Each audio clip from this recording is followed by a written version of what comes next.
Don't know where to start with creating a story-based Facebook ad? This is the episode for you.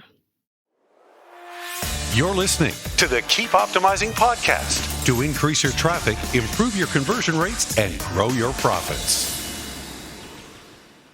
Hello and welcome. I'm Chloe Thomas, the host of this marketing-focused podcast. If you're not familiar with our format, well, each month we focus on a different marketing method and bring you a masterclass, might be in email or SEO or Facebook ads. And each week I interview a different marketing method expert on a different area to explore the latest advice on making it all work for you. This month, we are all about Facebook ads, and we're focusing in on the big step change that's happening right now in Facebook ads, which is that you need to put more effort into your creative, the copy, the image, the video, the message, than into your targeting if you want to maximize your success this year. Last episode, we talked empathy, and this time, we're exploring that most tricky of Facebook ad strategies, the founder's story ad. Oh yes, we're going into why you should do it, how to do it, tips and tricks to make it better, and then how to expand its success further down the line. We're going to meet today's expert in a moment, but before we do, please do check out our sponsors. This podcast is brought to you by Klaviyo, the email and SMS platform built just for e-commerce brands. If you're marketing an e-commerce brand, you already know that data changes everything. More data means more power. And if your email or SMS tools can't handle all that data, they're probably holding you back. That's where Klaviyo comes in. Its top-notch personalization and segmentation help you send the right message at the right time, guided by unlimited real-time data from your online store and tech stack. Request a demo at klaviyo.com/masterplan. That's KLAVIYO.com/masterplan. Today, I'm chatting with Facebook ads expert Colby Flood. Colby is the founder of Facebook ads agency Brighter Click, who regularly 2x and 3x their clients' Facebook ad revenues. They're managing over 20 million in ad spend and have managed over 75 happy clients. He's also recently been invited to join the Forbes Business Council and become an Entrepreneur.com Leadership Network advisor. Hello, Colby. Hey, Chloe. Thanks for having me. It's brilliant to have you here, and congrats on those recent accolades. That's quite something. I appreciate it. I was pretty happy to see it myself. Yeah, I'm like, I saw your post on LinkedIn about it. I was like, oh, how do I do that? And they went, no, Chloe, you don't need to do that. That's not an important part of your business plan. Stop being jealous.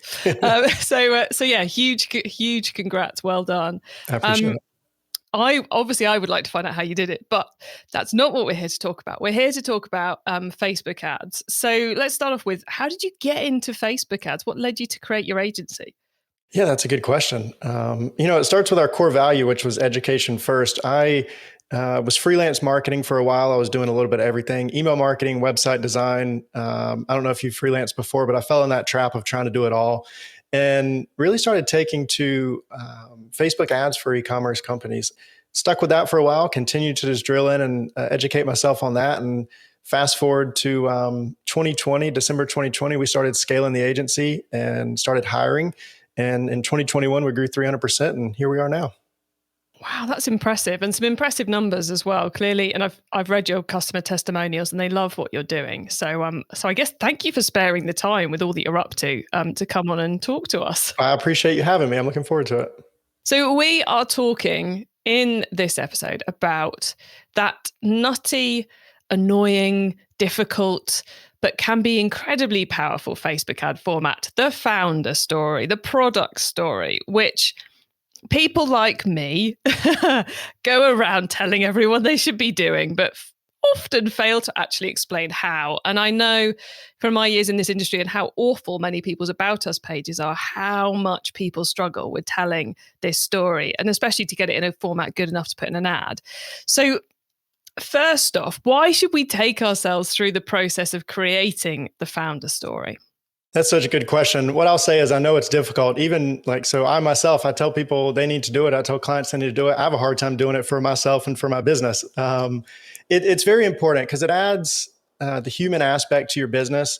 And especially with the younger generation that's coming up right now, we're seeing that they really like to focus on brand mission and the purpose behind their purchase.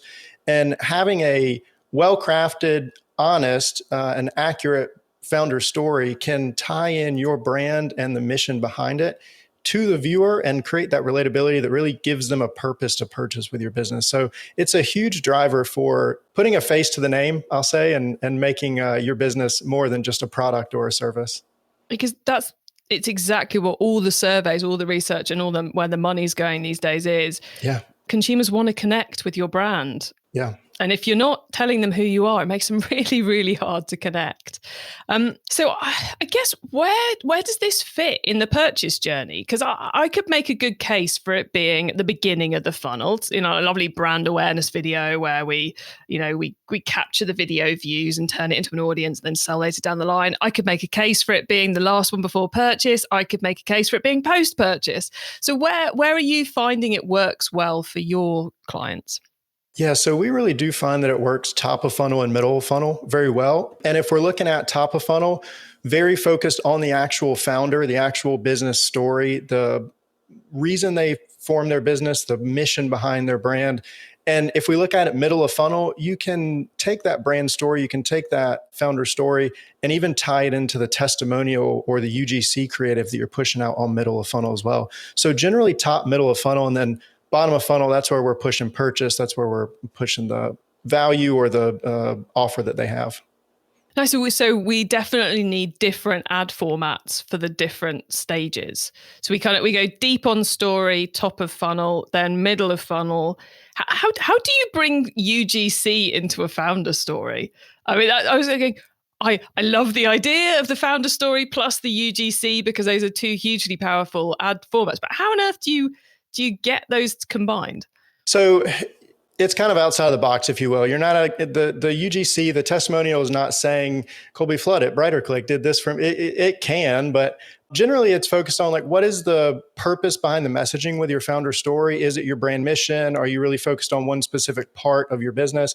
And then you can find testimonials that cover that as well. So if somebody saw your brand mission or your founder story top of funnel, and then they're getting hit with that middle of funnel UGC, it kind of third party validates or resonates with that messaging they saw top of funnel and just continues that journey for them. So outside of the box a little bit, but it definitely does work from what we've seen.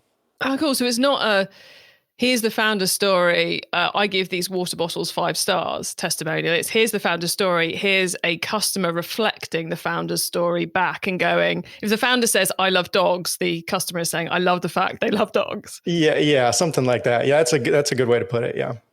Oh, very clever. I like that. So soft UGC, which is always really cool when they get the brand, not just love the product. And then that founder story. Very cool. And then the top of funnel ad is pure story? Most of the times that's what we found works. Yeah. So it can depend on the product and the founder story, of course, but generally we find static image posts. One of the businesses that we've worked with is a sustainability brand in Australia. And one of their top performing creatives, top of funnel, was a photo that just looked like a normal Facebook photo of them sitting on a top of boxes or sitting on a stack of boxes, holding their product. You couldn't really even see the product. And it told their founder story, $5, $7, $8 CPAs driving sales. Amazing creative that was driving sales. And it was just focused on their founder story and their mission behind it. Well, so not even a video. Videos are good, but images work just as well. Yeah. So you would take not that hugely photo shoot derived image of them, just a real image of the founder, and then put their story in the copy. So the copy is quite important in these too. Yeah, the copy is important. And, well done photo shoots work. They're great, but organic looking creative works very well on social media as well. It looks native to social media. So we do find that works. One thing I will say about the photo part with the founder story is it can depend on how impactful your brand mission is, right? This one in specific that I'm talking about, they're taking the byproduct of potato chip production, that waste, and turning it into cling wrap to reduce plastic in the world, right? So they have a huge brand mission behind them. Video definitely does work as well. And, one thing, founder story is not just you creating your founder story or just creating your video. It can be PR as well. If you're doing a news interview on Channel 10, Channel 11, they come out to your location, they're interviewing you. We found that those types of creatives perform very well also. So don't limit your thinking. This is to the listeners, of course. Don't limit your thinking to I need to create this. I need to tell this story. You can, but you can also package it in other ways like PR. Oh, I love that idea. So if you've got someone coming to interview you for PR, you record it, take photos of it, and use it as a kind of an updated founder story advert. Yeah, one little trick that we found is not even recording them coming. Just we took the actual recording from Channel 10. The news anchor in the station and then them actually at the facility recording, and just had a 2-minute splice of that unedited. And it was super viral, hundreds of comments, hundreds of likes, hundreds of shares, and it drove purchases too. But it focused on the brand mission and the founder story, which was perfect for what we were trying to do. And I guess with that added, a bit like when you combine it with the UGC, you've got the added authority of this was on the telly. Exactly. Which counts, doesn't it? It's like, wow, that was on the telly. It's like Forbes Business Council. Yes, exactly. He's in the magazine. Very, very cool. And do these work for every type of business, or is there a type of business where they don't? Because I know what retailers and brands are like, and a lot of the older ones, who are the ones who need to do this more than the younger ones, are the ones who are going, nobody cares about me. I will find any excuse I can to justify not doing this. So are there any types of businesses that can have a get out of jail free card on this? Or do you think there's a role for every business with this type of post? That's a good question. People like to buy from people. So at the end of the day, I think that every business could find a way, shape, or form to use this concept to help grow their business. I don't think that any business should limit themselves just because they're a CPA or a lawyer and they think people just want my service, right? People like to buy from other people and people like to know who you are. So I would definitely say it would be valuable to any type of business. There you go, guys. No get out of jail free card whatsoever. So for the resistant founder, if you've got someone we've got the marketing manager listening to us who's going, yes, we need this. The story's so good, but they cannot get the founder to agree to do anything around this. You've given us the creative idea of using the TV news slot. Are there any other creative ways of getting this out of the resistant founder? Yeah, that's a good question. Ways and forms of actually building out the creative, I would say have them write down why they founded the business and look for what excites them about the business, right? Why did they start this business? Hopefully they enjoy the business. Hopefully they enjoy what they do and they started it for a reason other than just financial capital. Get them to really put that into writing, put that either down on paper or just speak it out, video record it, and then have an awesome copywriter, have an awesome content creator, really focus on creating some copy for that and push on what gets them excited about the business because that is the founder story, and work on building out some creative. You can do a very simple photo shoot. If you have a product, have them holding the product, have them moving around with the product. It does not have to be too complex. To start, get it out there, get it going. And when you start seeing results, which you will, that's when you can really start building out some additional things. I know ideas will start sparking when you start seeing sales coming in based on that content. That is always the way to persuade a reluctant founder, is to show them the money. Yeah, go off the data. At the end of the day, look, we found this dodgy photo of you on the internet. We put it together. I wrote the story and it's converting as our best campaign. Will you please put some effort into this? We've all been there. So presumably you can also replicate this idea with other key members of the team or key elements. If you said earlier that the power of this is for the mission. So if you are hugely into sustainability or hugely into charity or hugely into, getting plastic out the oceans or whatever it might be, or hugely into an active lifestyle, if you've got one of your team who kind of spearheads that, you could replicate this with them as well. Would that be worth doing? 100%. If you have a good, there's a book I'm reading right now that just came out called the Culture Playbook. And if you have a good culture within your business and you're really focused on building out an awesome team, that is very much realistic. It does not have to be just based on the founder themselves. It can be from any team member as well, because it turns into a brand story more so than just the person as the founder story. Excellent. And Colby, obviously you do a lot of these a lot more of these than I do. I do virtually none. So what other tips would you give anyone who listening to this is going, right, this week we are going to nail that founder story ad and get it out there? First thing I would do is say, make sure you set up your tracking properly so that you can show that it's working, right? We use naming conventions in our ads so that we can see which creative, which copy is performing. We use a tool, and not affiliated at all, but we use a tool called Supermetrics to properly see our tracking that way. Make sure you set up your tracking so that you can see that. The second thing I would do is break your founder story down, if you will. So you can have multiple angles or multiple positions with the story that you're doing, and work to put those into separate pieces of copy and test to see which part of that performs the best, and then potentially combine them into one piece of copy and see. That way you're testing with a purpose with it, right? And then from there, you can go into pushing towards that direction. So for example, sustainability brand, if you're doing their founder story, it could be their former career that showed them the problem that they're trying to face. It could be the data or the stats that validate what they're trying to do, right? The backup of plastic in landfills and things like that. It could be what they're looking to do going forward. It could be a couple of different things, right? So you can test those out in individual ads and then also combine them as well. I love the fact you've brought that up, because I think it's so often one of those barriers that people come up against. They go, right, we've done the founder story. And it's like, no, actually, if you think about it, the founder story has about 20 different facets, probably 5 of which are worthy of being marketed at the moment, and which others may become relevant in 12 months' time. So breaking it down gives you so much more to play with, so much more to test, to find the perfect message for each point of the funnel. So I'm so pleased you mentioned that, because I think it's often whenever we're describing our own business, we always hit that kind of wall of, I can't describe myself. I can't do this. So you reach that wall, and then you reach the wall of, I've put it all into 100 words. And it's like, well, there's at least 10 ideas in there that should be about 1,000 words each. So yeah. And one thing I can do really quick, if you don't mind, is just give you my example of my business and show you how founder story can change. So BrighterClick is a paid social agency. Our core value is education first.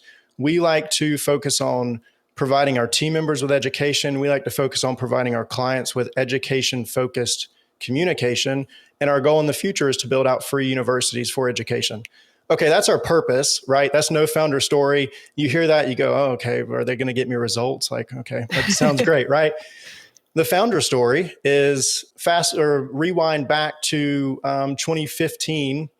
I was 21 years old. I was coming to the end of a very dark point in my life. I had been battling addiction since I was 16, and I had gone into rehab. I get out of rehab in January 2016, and I'm 21 years old. I did not know where I was in life. I didn't know what I was going to do. I had dropped out of college. I had no college degree, and I saw all the people around me graduating and getting started with their life.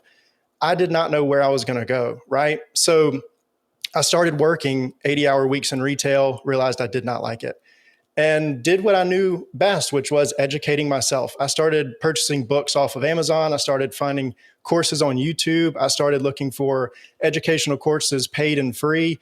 While I didn't have the best situation for the first year out of rehab, I slept on someone's sofa reading these books with no personal space. And then finally got my own apartment. I still had a good enough situation to be able to afford those books, to be able to afford those resources. Fast forward to where I am now, I've been able to educate myself to start growing a business. We grew 300% last year, started to hire out team members.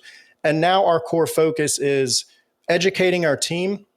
We ask that every team member take a paid or free course every quarter provided by BrighterClick. We focus on educating our clients so that we can help them with their entire business. And our mission in the future is to be able to create educational universities on everything that we do and put that out into the world for free for people who are at that second turning point. They're leaving the military. They're not sure where they're at, getting out of divorce, getting laid off from their job. They're in a third world country and can't afford it. That's our mission, and that's what we're pushing towards. So which one resonated with you a little bit more, right? I'm going to leave that as a question for the audience because my mind is now just whirring. Because there are, like you said, there's so many different angles from that could be spun off into a LinkedIn post, a Twitter thread, a podcast episode, as well as Facebook ads. And until you test, you have no idea which one is going to resonate with the audience. And often it's, I even find with my own LinkedIn ad posting, which is, I don't get into founder story there. Maybe I should, but it amazes me which posts go viral and which ones don't. And if you're not constantly testing and challenging, you don't know the answer. But I'm getting overly enthusiastic about optimization. So, Colby, those are excellent advice. I hope you've helped inspire a lot of our audience to give the Founders Story ad a go, and also to improve and test more Founder Story ads if they've already started with one. But right now, we're going to pause for a reminder of our sponsors, and then we're going to talk about the whole wide world of Facebook ads. This podcast is brought to you by Klaviyo, the email and SMS platform built just for e-commerce brands. If you're marketing an e-commerce brand, you already know that data changes everything. More data means more power. And if your email or SMS tools can't handle all that data, they're probably holding you back. That's where Klaviyo comes in. Its top-notch personalization and segmentation help you send the right message at the right time, guided by unlimited real-time data from your online store and tech stack. Request a demo at klaviyo.com/masterplan. That's KLAVIYO.com/masterplan. Okay, Colby, so far we've gone deep into that Founder Story ad. Now you get to wow us with your insider knowledge about the whole of Facebook ads. So for the following questions, your answer can be anything to do with Facebook ads, which of course includes the Founder Story ad. So Colby, are you ready for these? I am. Okay, let's start with newbie advice. If we've inspired someone to take their first step, what do they need to know to give themselves the best chance of success?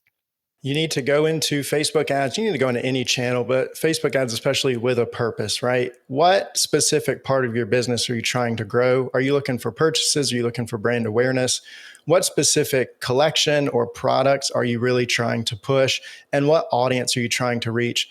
We've learned here recently that going broad with audiences can work, and really focusing on driving on your creative and your copy. So there's an analogy that I heard, which is, when you're doing an ad in the Super Bowl, you don't just spend $5 on that ad and throw it up and hope it works. You spend 20 to 30% of your entire marketing budget on that, right? You should really be focused on building out proper creative, building out proper copy, and pushing that out into the Facebook ethos.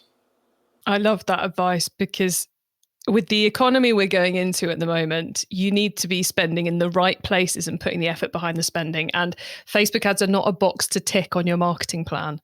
None of your marketing methods are just a box to tick on your marketing plan.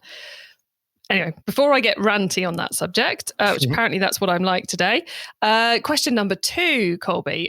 Once you've started, of course, you've got to keep optimizing. So what's your favorite way to improve performance? Yeah, that's a good question. So we really like to look at focusing on the creative. Like I said, with iOS 14.5, we've seen that broad audience targeting can perform better. So we're not constantly testing new ad sets for new audiences, really focused on finding the purpose behind what is working and drilling in on creating more of that, right? So find the angle with your messaging, find the structure with your creative. And once you find something that works, start creating and replicating that specific thing as many times as you can, so you can keep horizontally scaling out your campaigns and continue to grow things. And that is exactly what this month is focused on, everybody, if you haven't worked that out so far. And I didn't tell him he had to give that answer. If someone listening wants to learn more about Facebook ads, is there one cheap or free resource you would recommend? Yeah, that's a good question. I'm going to give you a very broad answer and say YouTube is going to be your best friend. Know how to search things on YouTube.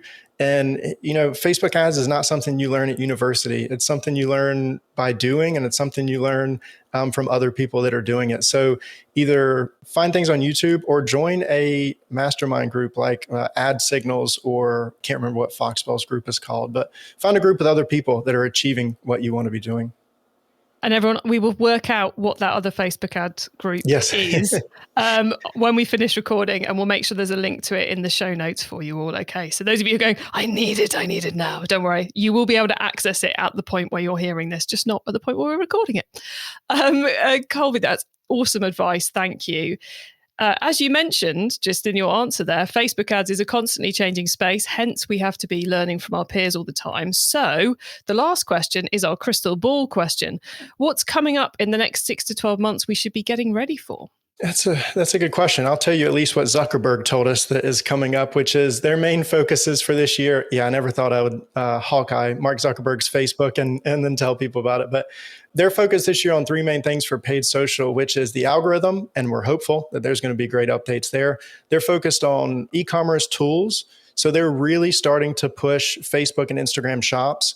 We have one client with an AOV of $5,000 to $7,000, and Facebook has been offering first-time purchasers for Facebook Shop 20% off an item, and Facebook covers it. So they're really trying to get people into those shops so that they can keep people on the platform.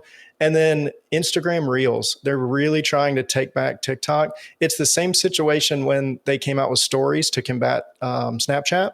So they're really going to be pushing a lot of organic content creators to Reels, which opens up a lot of ad space for us on our side as well. So once again, creative.